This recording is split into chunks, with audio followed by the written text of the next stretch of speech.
And I hope you're going to be looking at that, or somebody is, all right? Because she's one of the ringleaders here. She's bad news, really bad news. Second, given your past skepticism of foreign adventurism, are you completely on board with the current war in Iran? And look, I think that I know what you're trying to do, Phil. You're trying to drive a wedge between members of the administration, between me and the president. What the president said consistently, going back to 2015, and I agreed with him, is that Iran should not have a nuclear weapon. We have taken this military action under the president's leadership. I think all of us, whether you're a Democrat or Republican, should pray for its success and pray for the safety of our troops. That's the approach that I've taken. Make it as successful as possible. So there's no hesitation, given your past statements, with the current operation? What do you mean there's no hesitation with my past statements? Given your skepticism of foreign adventurism, you were a critic of the global war on terror previously. Well, I think one big difference, Phil, is that we have a smart president, whereas in the past we've had dumb presidents. And I trust President Trump to get the job done, to do a good job for the American people, and to make sure that the mistakes of the past aren't repeated. Absolutely. Thanks, sir. Look, JD's been great, but here's the simple thing. And I have, some people, I don't want wars. I want wars less than almost anybody. Peace through strength. But you know what?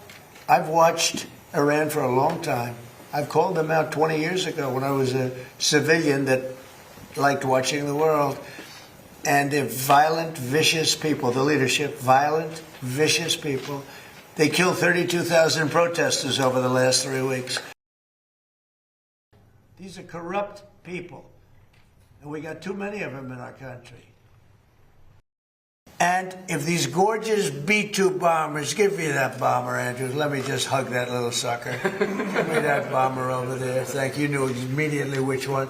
This looks small, but in person it's very big. Because it's the only plane capable of carrying a 200,000-pound bomb. So I don't know how they do it, because it's very sleek and nice, but it carries a lot of weapons and there's a lot of bombs. But had I not sent this incredible machine, if I didn't decimate, I call it their nuclear dust, they would have had a nuclear weapon within 1 month after that bombing took place, and they would have used it on first Israel and then the Middle East.